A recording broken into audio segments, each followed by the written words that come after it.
കർണാടക ഹാസനിൽ കൃഷിയിടത്തിൽ അടിമവേല. കർഷകർക്ക് കൂലിയോ ഭക്ഷണമോ ലഭിച്ചിരുന്നില്ല. എല്ലാ തൊഴിലാളികളെയും ഒരു ഷെഡിൽ പൂട്ടിയിട്ടതായും വിവരം. ഒരു മലയാളി അടക്കം 18 തൊഴിലാളികളെ കർണാടക പോലീസ് രക്ഷപ്പെടുത്തി.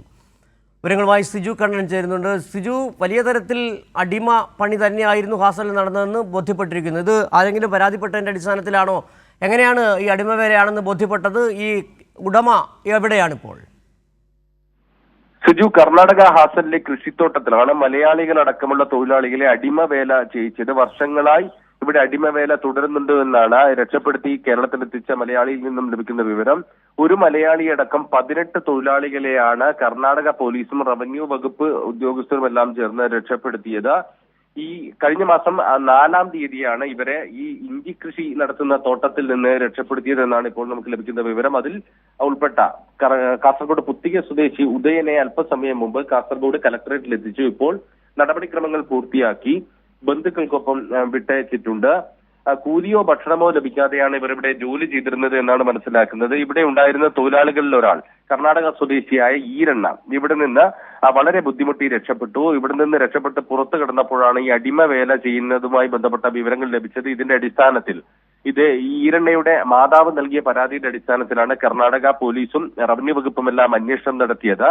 ഈ കാസർഗോഡ് നിന്ന് പുത്തിക സ്വദേശിയെ ഉൾപ്പെടെ കൊണ്ടുപോയത് കാപ്പിത്തോട്ടത്തിൽ ജോലി എന്ന വാഗ്ദാനം നൽകിയാണ്. 700 രൂപയും 3 നേരം ഭക്ഷണവും അതോടൊപ്പം തന്നെ താമസവും ലഭിക്കുമെന്നായിരുന്നു പറഞ്ഞിരുന്നത്. എന്നാൽ ഇവിടെ കൂലിയോ ഭക്ഷണമോ ലഭിച്ചിരുന്നില്ല. 2 നേരം ചോറ് മാത്രമാണ് ലഭിച്ചിരുന്നത് എന്നാണ് പറയുന്നത്. കുടിവെള്ളം ഉൾപ്പെടെ ലഭിച്ചിരുന്നില്ല. പ്രാഥമിക കൃത്യങ്ങൾ നിർവഹിക്കാനടക്കം മതിയായ സൗകര്യമുണ്ടായിരുന്നില്ല. രാവിലെ 6 മണി മുതൽ ഒരു വാഹനത്തിൽ ഈ ഇഞ്ചിത്തോട്ടത്തിലേക്ക് കൊണ്ടുപോകും. 7 മണി വരെ ജോലി ചെയ്യിച്ച ശേഷം രാത്രി ഇവിടെ എത്തിക്കും. അതിനുശേഷം ഒരു ഷെഡിനകത്ത് എല്ലാ തൊഴിലാളികളെയും പൂട്ടിയിടുകയായിരുന്നു എന്നാണ് രക്ഷപ്പെട്ടെത്തിയ മലയാളി ഉൾപ്പെടെ പറയുന്നത്. ഏതായാലും അടിമ വേല ചെയ്തിരുന്ന നിരവധി തൊഴിലാളികളെയാണ് രക്ഷപ്പെടുത്തിയത്. കേരളത്തിൽ നിന്നുള്ള മറ്റൊരാൾ കൂടി ഉണ്ടായിരുന്നു, കൊല്ലം സ്വദേശി അനിൽകുമാർ. അദ്ദേഹത്തെയും രക്ഷപ്പെടുത്തിയിട്ടുണ്ടെന്നാണ് ലഭിക്കുന്ന വിവരം.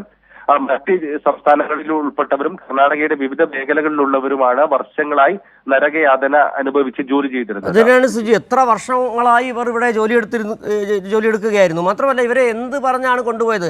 ആദ്യം ഇവർക്ക് വല്ല പണം വല്ലതും നൽകിയിരുന്നോ, വീട്ടുകാർക്കോ അല്ലെങ്കിൽ ഇവർക്കോ? പുത്തിക സ്വദേശി ഉദയൻ പറയുന്നതനുസരിച്ച് ഹാസനിലെ കാപ്പിത്തോട്ടത്തിൽ ജോലി വാഗ്ദാനം ചെയ്താണ് ഇവരെ കൊണ്ടുപോയത്. ജോലി അന്വേഷിച്ച് നടക്കുന്നതിനിടെയാണ് ഒരു കർണാടക സ്വദേശി വഴി ഇവിടെ എത്തിയത്. അന്ന് വാഗ്ദാനം ചെയ്തിരുന്നത്, 1 വർഷം മുമ്പാണ് ഉദയൻ ഈ തോട്ടത്തിലെത്തിയത്. അന്ന് വാഗ്ദാനം ചെയ്തിരുന്നത് 700 രൂപയും 3 നേരം ഭക്ഷണവും അതോടൊപ്പം തന്നെ താമസ സൗകര്യവും ലഭിക്കുമെന്നായിരുന്നു. എന്നാൽ ഇവരെ കൊണ്ടുപോയത് ഹാസനിലെ ജട്ടനഹള്ളി എന്ന് പറയുന്ന ഒരു സ്ഥലത്താണ്. ഇവിടെ ഇഞ്ചി കൃഷി നടക്കുന്ന ഒരു തോട്ടത്തിൽ ജോലി ചെയ്യിപ്പിക്കാനാണ് ഇവരെ കൊണ്ടുപോയത്. ആ ജോലി ചെയ്യാൻ ഇവർ തയ്യാറായി. പക്ഷേ ഇവർക്ക് കൂലിയോ അല്ലെങ്കിൽ കൃത്യമായ ഭക്ഷണമോ താമസ സൗകര്യമോ നല്ല താമസ സൗകര്യമോ ഒന്നും ലഭിച്ചിരുന്നില്ല എന്നാണ് പറയുന്നത്. ഉദയനടക്കം നിരവധി തൊഴിലാളികൾ ഉണ്ടായിരുന്നു.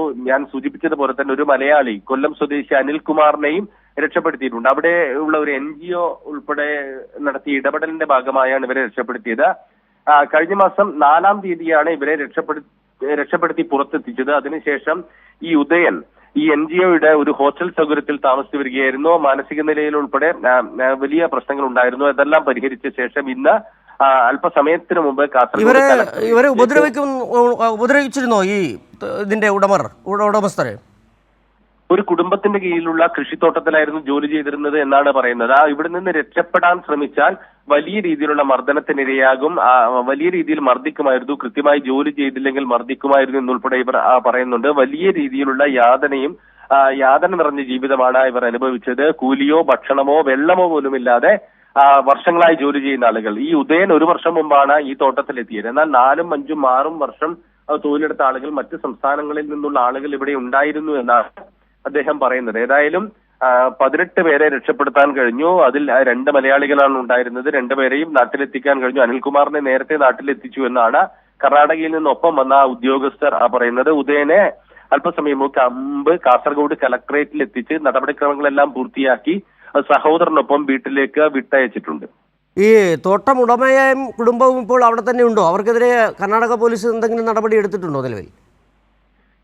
ഈ തൊഴിലുടമയ്ക്കെതിരെ നിയമ നടപടികൾ എടുക്കുന്നുണ്ടെന്നാണ് ഉദ്യോഗസ്ഥരിൽ നിന്ന് മനസ്സിലാക്കാൻ സാധിക്കുന്നത്. ഈ മതിയായ ഭക്ഷണമോ കൂലിയോ ഒന്നുമില്ലാതെ ജോലി ചെയ്യിപ്പിച്ചതിന്, അടിമ ജോലി ചെയ്യിപ്പിച്ചതിന് ഇവർക്കെതിരെ നടപടിയെടുക്കുമെന്നാണ് ഇപ്പോൾ കർണാടക ഉദ്യോഗസ്ഥരിൽ നിന്ന് ലഭിക്കുന്ന വിവരം. കൂടുതൽ വിവരങ്ങൾ അതുമായി ബന്ധപ്പെട്ട പോലീസ് സ്റ്റേഷനിൽ അന്വേഷണം നടത്തേണ്ടതുണ്ട്. അത്തരം കാര്യങ്ങൾ ലഭ്യമാവേണ്ടതുണ്ട്. അല്പസമയം മുമ്പാണ് ഇങ്ങനൊരു വിവരം മാധ്യമങ്ങൾക്ക് ലഭിച്ചത്. കലക്ടറേറ്റിലേക്ക് ഉദയനുമായി എത്തുന്ന വിവരമറിഞ്ഞാണ് ഞങ്ങൾ അവിടെ എത്തിയത്. ഇപ്പോൾ ഉദയനുമായി സംസാരിക്കാൻ കഴിഞ്ഞു. ഉദയനിൽ നിന്ന് ലഭിച്ച വിവരം, അതോടൊപ്പം തന്നെ ഒപ്പമുള്ള ഉദ്യോഗസ്ഥരിൽ നിന്ന് ലഭിച്ച വിവരമാണ് ഇപ്പോൾ പുറത്തു വരുന്നത്. കൂടുതൽ വിവരങ്ങൾ, നിയമ നടപടികൾ ഇതുമായി ബന്ധപ്പെട്ട് എടുക്കുന്നുണ്ട് എന്നുൾപ്പെടെയുള്ള കാര്യങ്ങളിൽ വ്യക്തത വരേണ്ടതുണ്ട്. സിജു.